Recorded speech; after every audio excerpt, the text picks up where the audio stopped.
However, our technicians have been able to put everything back in place, so we continue our conversation.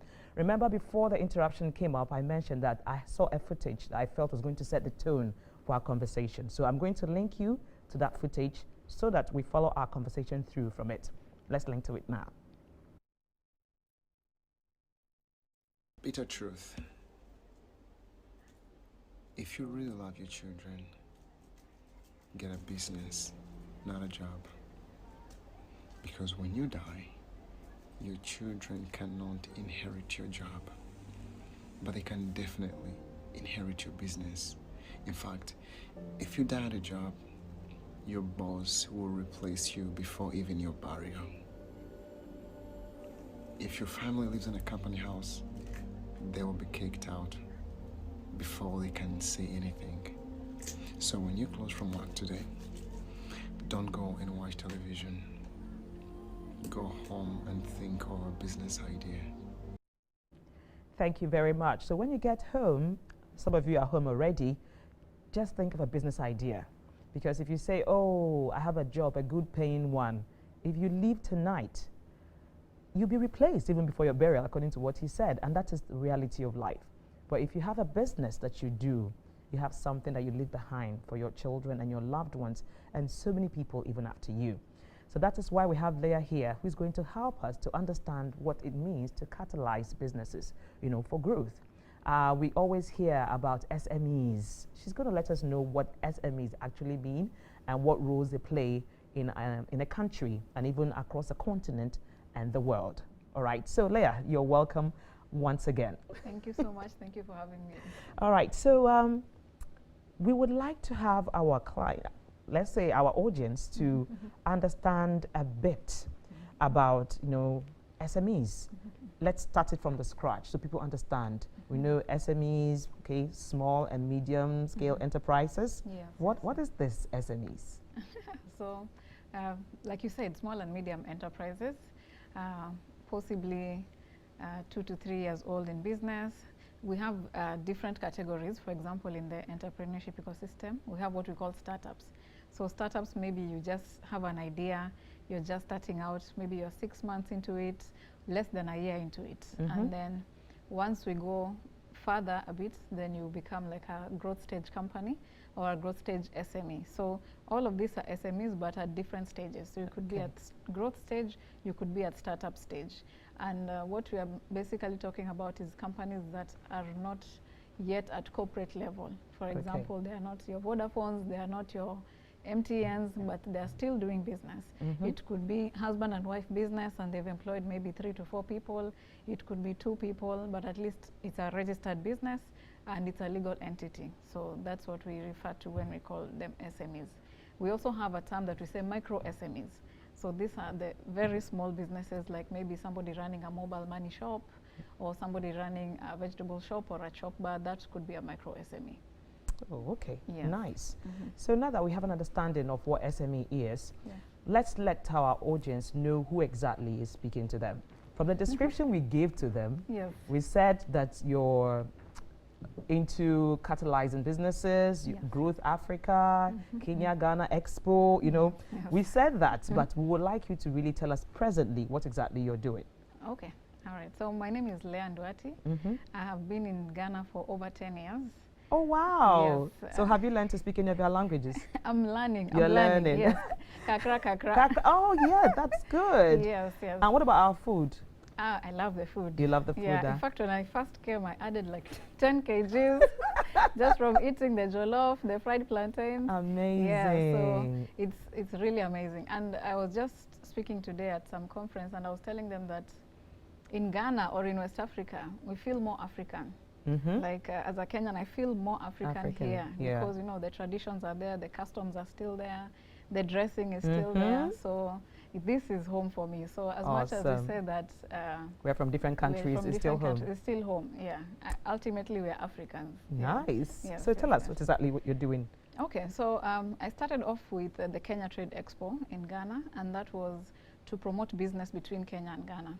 So what would happen is I would go home and then people would ask me, what can we do for business? And the same thing here, we meet Ghanaians and they tell you what's happening in Ghana, what can we do in Kenya? So we decided that, okay, the first thing, we're going to create awareness through the expo and get the businesses to see what opportunities exist.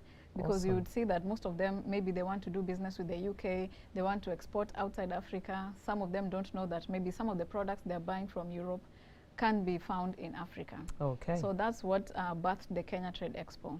But along the way, we also realized that most of the businesses that want to expand into new markets are not ready for that expansion. Yes. They are not, they want to expand, but internally they are not structured well for expansion, they are not structured well for investment. And that's where now Growth Africa comes in. Okay. So Growth Africa is an SME support organization. We call ourselves an entrepreneurship support organization. And we work with the growth-oriented companies. So these are companies that are past 2 years. They are registered, they are making about $50,000 per annum. So they've reached to the point where money is flowing into the business. Okay. But then they also find themselves at a point where money has come, but where has the money gone? Do you understand? Yes. So there's some things that, or nuances within the business that they need to work on before they can actually realize the growth. And that's now what we do. We catalyze growth for growth stage companies or growth-oriented companies. And so my role is to be a growth catalyst for growth-oriented SMEs. Yes. Okay, so the little science I know about catalysts, I mean, Yes. they cause some kind of reaction, Yes. you know? Yes. So that's what it is that you're doing for businesses. Yes. So we cause a reaction, a positive A reaction. positive reaction. Yes. So we are headquartered as Growth Africa in Nairobi, Kenya, but we also operate in Ethiopia, in Uganda, in Zambia, in Ghana, and also in Malawi. Wow. So we run a very intensive program for the entrepreneurs, and what we do is we spur them to think through their business, to understand what are the nuances. So in terms of your financial architecture, is it well structured? In terms of how you are creating value for your businesses, what are the processes in terms of your people? How are you managing your people? Just to look at every aspect of the business and make sure that you understand it, you understand the nuances or the challenges. So sometimes you have challenges, sometimes you have nuances, something that you can't really overcome, but you can work around. So that's now what we help them to see, and then what we help them to work around. Okay, so you've been talking about nuances, and I'd Yes. like to ask, Yes. what have you noticed, you know, as you did this business all this time? What have you noticed among entrepreneurs or maybe people in SME that is affecting business owners? What have you noticed? What are these nuances that you've noticed? Okay, so there are two things. There are external factors, and then there are internal factors. So external factors could be things like government policy, definitely the tax regimes. With COVID coming and 2020 supporting the businesses, most of them are complaining about the tax regime has not changed, policies have not changed to assist SMEs. So these are the external factors that happen, including COVID-19 itself is an external factor. And then there are internal factors. Internal factors include not having your business structured well, not having your processes in place properly, you know, just doing business as you go. Yeah, and that lack of structure, the lack of governance, the lack of ethics sometimes, those are the internal nuances that sometimes affect the business. So, you know, even as a human being, there are external factors that affect your life and internal factors. External factors, there's little you can do, especially as an SME. You don't have that financial muscle, you don't have that people muscle to change things, but you have the muscle to change your internal structures so that you are able to at least raise more money in terms of investments, or even raise more money in terms of revenues coming in from your business. So it could be something as simple as streamlining your cash flow processes, or streamlining your processes in terms of production. And you see that you're able to save money, or you're able to make more money. Okay. So, yes. So talking about streamlining, sometimes it's not very easy for people to streamline, because you want to streamline and then you find out that you're not producing the quality that you want to be able to produce. So what do we do when it comes to that kind of streamlining then? Because yes, we want to be able to streamline and see how we can make more money. Yes. But Yes. it could affect our quality as well, or? Sometimes it could affect the quality. So that also comes in at looking at your industry, looking at your competitive landscape, and seeing what are your competitors offering. Sometimes you might want to give the best quality, but maybe the customer is okay with just enough. A little bit lower. Just enough, yeah. So we call that the underlying need. So sometimes you are looking at the underlying need of the customer, and maybe all I need is just a nice dress that fits me. but then you are trying to now make the dress add, you know, fancy things and extra and extra. So that adds to your operational cost, that adds to your cost in terms of people, in terms of materials. And if it was just a nice dress, the person would still have bought it. You'd still have made your revenues. So this is now what we talk about when you're saying streamlining. To streamline. And it's not only in terms of production, it could also be in terms of people. So by the time you analyze your organizational structure, you might find that you have some people doing redundant work. Yeah. So you are paying extra for nothing, or you have very talented staff that you're not using. So you're also not maximizing on their capacity. And maybe if you maximize on their capacity, you're also able to increase your revenues. So it involves different aspects. Okay, yes. quite revealing. So could we take a look at what is hindering SME growth in Ghana, or would I say across Africa? What are some of the hindrances that a lot of them are experiencing? We know funding is one of the hindrances. Whenever you talk about these things, funding is number one. So aside funding, what other hindrances are we talking about here? Yeah, so when you talk about funding, we are saying access to capital. A lot of financial institutions have not structured some good products for SMEs. However, we are seeing a lot of digital lending now, so there's still opportunity. So everywhere there's a hindrance, there's always an opportunity. Yeah, so there's a lot of digital lending happening, so that's an opportunity. Another hindrance, I would say, is the companies themselves, the businesses themselves. Just before we go to the digital lending, yes, are there portals people could go to be able to access this digital lending? Because sometimes people have started businesses, but they have absolutely no idea that they should go to certain places to be able to get access to capital. Okay, so right now there's a lot on the internet. Okay. Yeah, that you could go, including people like Fido that are doing the digital lending. Okay, so if you did, for just any regular person, you just type in digital lending. Lenders, yes. Digital lenders, yes. Digital lenders, and then they will pop up, and then you see which one works for you. Which one works for you, and then they would also do some due diligence, and that's also where a hindrance comes in. Because when the lenders try to do the due diligence, they might find that your paperwork is not correct. Sometimes with the businesses I've worked with or that we are trying to catalyze, we'll see that the founder does not take charge of the finances or the accounts. So you'll find that most of the founders are creative brains. They are not finance people, they are not the rigid people, so they prefer to avoid that topic or just outsource it to somebody. But there are simple tools that they can use so that they're able to see at least the top line items of their finances, so that you always have to keep an eye on your finances. So we find that they're not doing financial recording properly, they're not doing their books properly. So by the time even the lenders want to ask for your documentation, they find that your books are not audited or your management accounts are not adding up. And so then they're not having confidence in the business to be able to lend to you. So these are some of the things that we are finding as hindrances.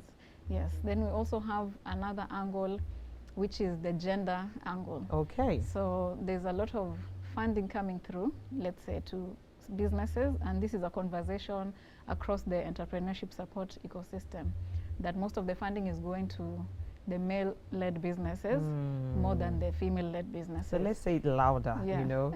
It's been noticed, it's been observed that most of the time funding goes to our male, you know, counterparts. So please, people should bring some of them to us, the women, you know. We need it. We need it to contribute to national development. Yes, so that is a hindrance, and a lot of the financing institutions or the funders need to apply a gender lens when they're choosing who to finance or when they're choosing who to fund, because women make up like 50% of the business owners across Africa in the ecosystem. And there are other nuances, like personal nuances, that affect how a woman will do business compared to a man. Yeah, sometimes the nuance there is that they feel that women are so emotional, they will not take risks, and all of that. So that means they can't make more money. So why would you want to invest in somebody who is so emotional? No, let's go to the people who are the, you know, the able-bodied guys. And even something as simple as, what if she gets pregnant and then she has children? Will she be able to concentrate on the business? But at the same time, if you observe the businesses that are supported, most of them that succeed are actually women-led businesses. So it's something to also look at, and even when you're giving access to the women, you have to look at how to create that equality in terms of access, create that equality in terms of even how you treat the women. Okay. So for example, for us, when we run the program, we might also want to consider if a woman is not able to come, maybe she just had a baby, is there another way we can still involve her in the program or include her in the program, taking into consideration her situation? Amazing. Yeah. So we're going for a quick commercial break. When we return, we're going to be finding out from her what Growth Africa is doing. What kind of interventions are they putting up to help SMEs here in Ghana or even across Africa? So do not go away right after this.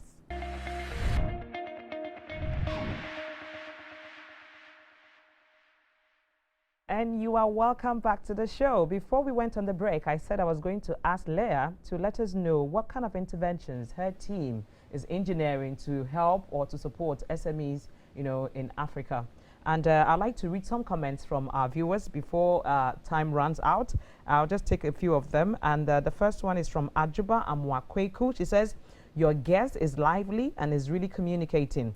I love this program, very educating and informative, and it keeps getting better and better. Thank you so much. I also see a message from Eliza Sampson. She says, I love this. I live in the UK and I will use your advice to start my own business. This is what we want. We need people to begin to think of business ideas and then starting up immediately. So we continue with our conversation. Leah, let us know the interventions that you've been engineering to help business growth across Africa.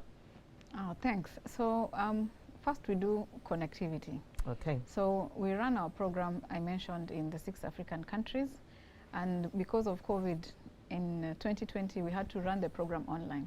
Okay. So this meant that we had entrepreneurs from Kenya, from Uganda, from Ethiopia, from Zambia, and from Ghana, all interacting together, all sharing, giving each other feedback and learning from each other, as well as connecting so that there's business opportunities.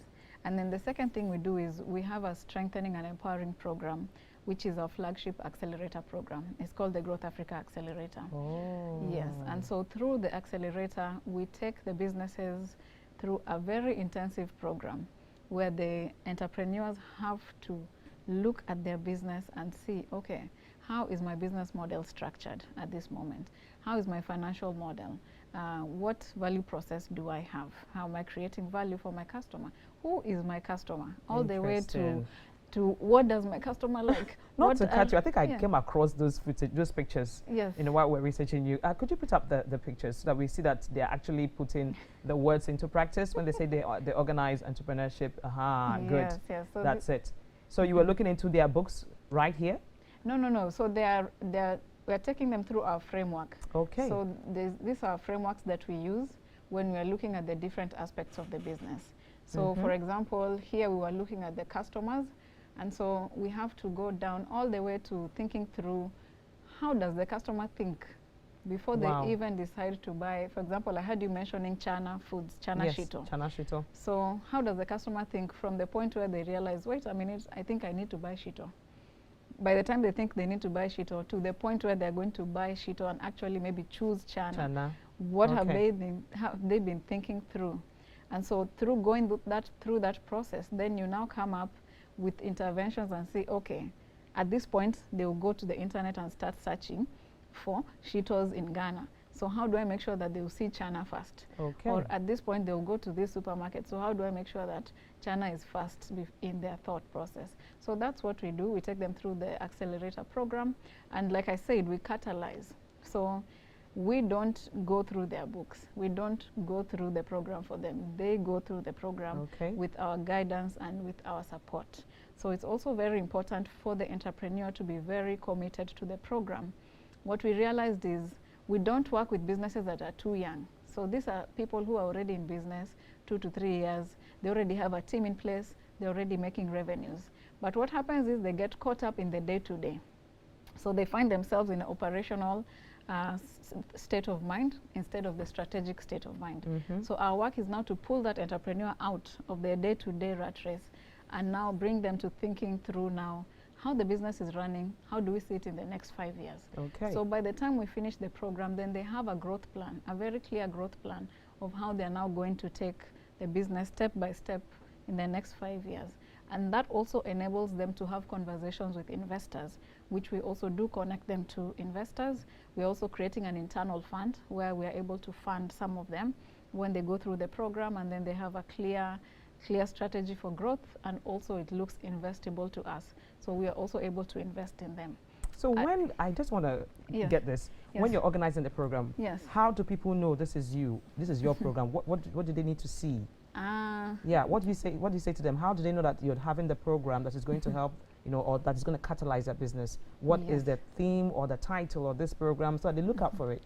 So we communicate through the network. A lot of business networks, we send our message to them. Okay. We also have our website, www.growthafrica.com, so they could go there and apply. In fact, right now applications are open, so if they would like, they will go there, they apply. We have a 3-step process. You do an online application, then we interview you just to find out the face behind the business and just to get a feel of the entrepreneur. Okay. After the interviews, then we do a diligence process where we look through, make sure that it's a legal entity, and make sure what you told us during the interview is actually there. Okay. So this might involve us coming to your business as well. The business doesn't have to be perfect. That's why you're joining the accelerator, but at least to just give us an idea. Yeah, I like that part. Yes. The business does not need to be perfect, because a lot of times people feel that, okay, to be able to have access to Growth Africa or to portals like Growth Africa, you need to have a perfect situation. They actually are catalyzing your business, so they even expect that you have problems so that they can help you grow. If you're perfect, then you don't need any growing anymore. So just don't say my business is this petty trading or I mean it's nothing, so I don't think it's my kind of people. They want people like you, because we need people to own businesses and not just jobs. Okay. And not just owning the business, you know, there's so many things that go into it. So I might own a business, maybe I've gone into business with you. By the time I go through the program, I realize that, wait, our values are not the same, or our plans have changed, because we do take them through a process where you also try to understand yourself as a leader as well as your co-founder. So if we are 3 partners, we might now come to the table and see, we started the business 3 years ago, now we all want to go in a different direction. But how do we part ways? We didn't even have a shareholders agreement to begin with. So that becomes a problem. So as much as he's saying that you might die and leave the business to your children, they might find problems if internally the business is not structured properly. If you don't have a shareholders agreement that clearly stipulates exactly what will happen at what point in the business, so that there are no conflicts coming up later. So there's so many things that go into it. All right. I would like us to take a look at what kind of opportunities can SMEs, you know, take advantage of? Because you mentioned earlier that wherever there are challenges, there are opportunities, and I really liked that. So help us to be able to educate that person who wants to start a business or who has started and has not really gone far. What opportunities are available, you know, to them? Okay. Right now, I would say that first of all, for Africa, it's an open market. And with the conversation of the Africa Continental Free Trade Agreement going on, it means that whatever business you're doing now, you must look at it from an Africa perspective, not only from your country perspective. So then when you look at it from an African perspective, what do people need? They need logistics, they need digital access, a lot of digital access. There's a lot of digital payments happening now. So maybe a business could come in to provide services for digital payments. They could come in to provide logistics solutions. The agribusiness value chain is still not as streamlined as we would like it to be. So that's also an opportunity there in agribusiness, agri-tech, insure-tech, also like insurance and technology. So that's also an opportunity. So the idea is to just think through, how is Africa growing? What are the Africans looking at? How is the African changing? And what is the Africans need? Then you could see an opportunity where you could tap into that. Because if we are saying that Africa is going to be one big market, definitely goods need to move about, and African goods, because there are conditions under the Continental Free Trade Agreement, like origin, rules of origin. So everything has to be processed in Africa. So is it now time to start maybe thinking about manufacturing? If you've been an importer, is there a way that you can now start manufacturing what you're importing for the wider African market, even starting just with ECOWAS and then now going into the wider African market? And there's an opportunity there where entrepreneurs need to push, because a lot of times governments will put policies in place, then entrepreneurs will wait. But putting policies in place is like bringing you the bus. But somebody has to drive that bus. Exactly. And it's the entrepreneurs who need to drive this. So they need to get into the bus and, so to speak, they need to go to the Africa Free Trade Agreement Secretariat. There's a secretariat here in Ghana. There's also a national office that is charged with making sure that the Continental Free Trade Agreement comes to life. So they should be able to go into those offices and say, okay, this is the business I do, what are the opportunities for me? And that's also a gap that we find, which is also an opportunity. You might just go into that office at Ministry of Trade and then they'll say, oh, in fact, we've been looking for somebody who does tomatoes. So Lizzie Tomatoes could now find herself in Kenya or the other countries. So wow, that's we amazing. need to take charge, basically. Yeah, we really need to take charge. We need to take charge. I was going to talk about maybe education or language barrier. I'm looking at maybe somebody who really doesn't have a formal education, but maybe has got the funds. And a lot of times people don't really like to get involved with all this continental trading, you know, and going to the Ministry of Trade, because it's like sometimes the jargons, they tell you about this and all that, you know, so it doesn't make it really interesting. What they want is to be able to produce, take the items here, sell it, and go back again to the chain. So with all these jargons that keep coming, is there a way your group helps people to better understand what they're supposed to be doing? Well, for us, in terms of business structuring, yes, we do. Okay. And that's why we had those frameworks that you saw. Okay. So, for example, if we ask you about your financial model, I won't ask you to bring me Excel sheets and Excel sheets and Excel sheets. I'll give you a simple framework, which all you need to do is fill in the top line things. Okay. You know, your cost of goods, your revenues. So it takes away that complexity and kind of mystery when it comes to business. Yes. And I do believe that especially the government of Ghana has done a lot to demystify businesses for SMEs. Okay. Yeah, so there's an opportunity there. And don't forget, there was trade across Africa even before slavery. So how are they doing it? How are they doing it? And they all had different languages. And they didn't have all the new things that we have now, all the gadgets. They didn't have it then, but it was happening. It was happening. So what is stopping us now? True. Well, we'll have to go for another quick commercial break. Now that we started talking about the government, I'd like us to, you know, have a conversation when we return about what governments are actually supposed to be doing or what they are doing to support the SMEs. When we return, do not go away.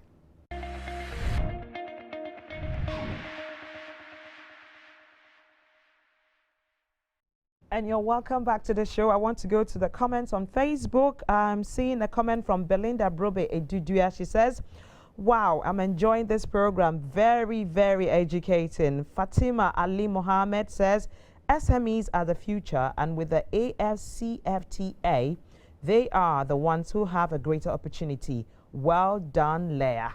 And I'm seeing a lot of ways from across the world. I'm seeing ways from the United Kingdom, from USA, from Tokyo, Japan, from China, from Bangkok. And I'm also seeing way down here in Africa, I'm seeing a lot of Nairobi. Kenyans are actually representing so well, watching their sister Leia, and we are really happy to be connecting with you. I see you very, very well. Greetings to all of you in Nairobi. What is Asante? Thank you. Thank you.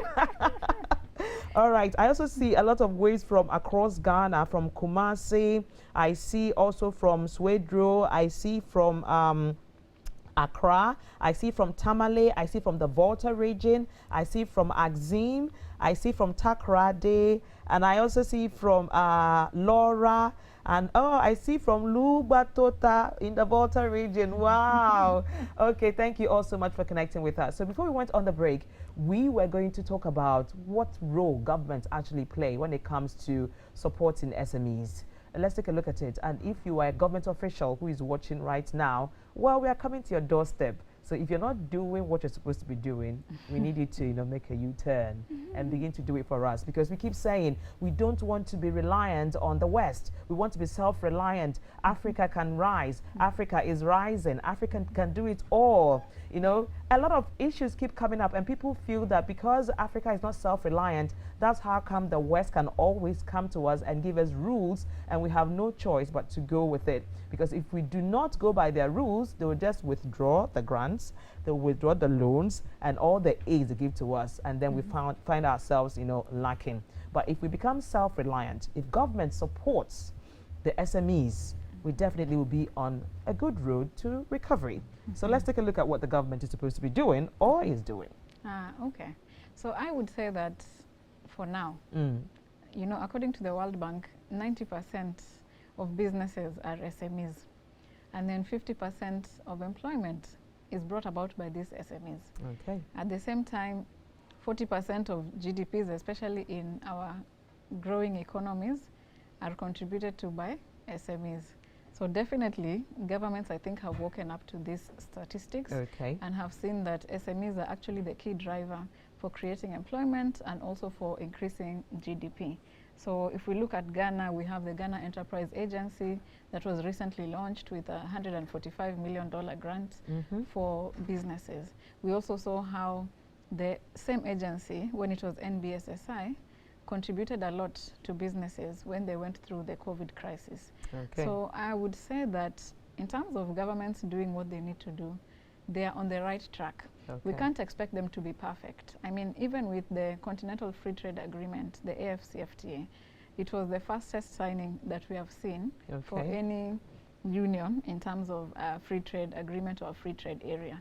So the political will is there to assist SMEs or to work with SMEs.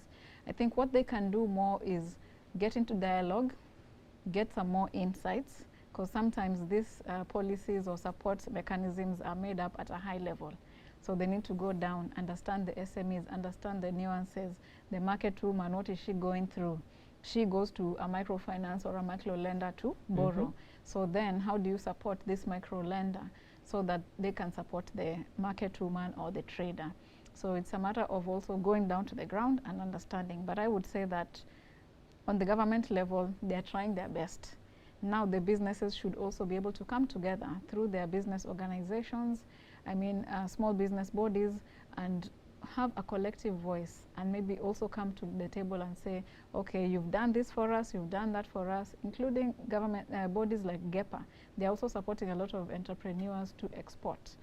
So you've done this for us, but maybe you need to do a bit more here, or you need to do a bit more there.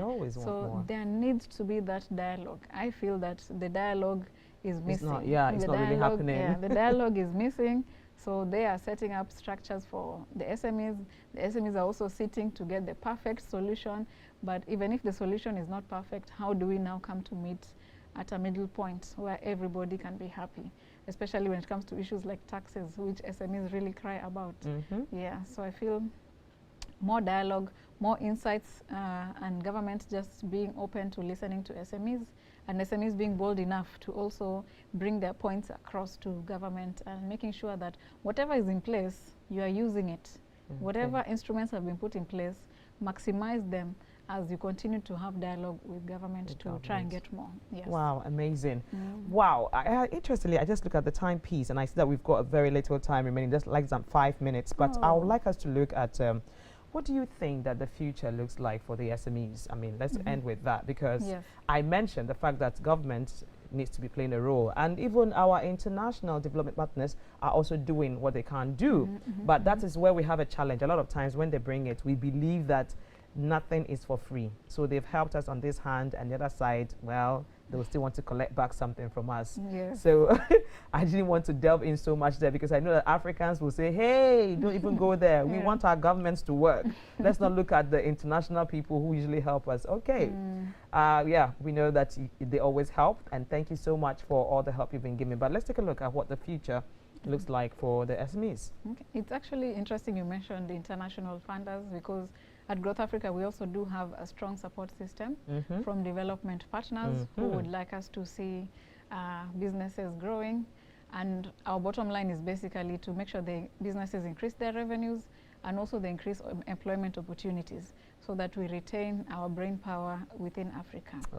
So in terms of the future for SMEs, definitely I see a lot of development partners still coming in, funding a lot of SME support and SME let's say interventions for growth. At the same time, I see governments being more proactive in terms of making sure that we're able to trade, because what happened with COVID, we are not even able to bring products from outside. So we must have a focus on made in Ghana, made in Africa products, and also push it across Africa. And I always feel that, you know, we will achieve economic freedom if we grow our businesses and we're able to trade amongst each other. At the same time, it will promote more unity, because if I am exporting to Cote d'Ivoire, it's in my interest that Cote d'Ivoire does not go into war. If I'm exporting to Uganda, it's in my interest that Uganda does not go into war. So business could also be that tool that creates peace for us in Africa. So we could achieve economic freedom, and we could also achieve peace through business, trade, and investment. And that's the future I see for Africa. Amazing. Yes. I also see the future where I'm going to be owning chains of businesses. Do you believe that? Say amen. Amen. Thank you so much, Leah, for keeping us company and for taking us through, you know, and making us understand catalyzing businesses. And we definitely will be looking out for you. We'll just go online and we just type in Growth Africa, and then we'll see a lot of information around you. So for those of you who have further questions, please reach out to her. When you go on Facebook, just type in Leah Nduati, and then she will just pop up. A very beautiful yellow background. So don't change the background, okay? So that when they come, they know that, okay, yeah, that's her. I won't change it. All right, thank you so much. So please, the repeat broadcast of this show is going to be coming your way on Saturday at 12 noon. If you couldn't watch everything, no problem. So watch on Saturday, okay? We also have our Facebook, so you could always go back to it and watch it. And it's uploaded on YouTube 24 hours after. So tomorrow, please check it out on YouTube as well. And I want to say a very big thank you to all my sponsors once again. I was here. I'm flicking my hair. Growth Africa. Oh, yes, I will. She said you should, you know, connect with, you know, Growth Africa. Chanashito, please connect. Lizzie's Tomato Mix, please connect, because we discussed it here and we need you to connect, okay? All right, good. And Afariwa Styles, please, the business is going to be expanding. It's going to be expanding, especially with your association with this program. So we want you also to connect with Growth Africa. So until we meet again, same time next week, do enjoy the rest of our interesting lineup for you. Bye-bye.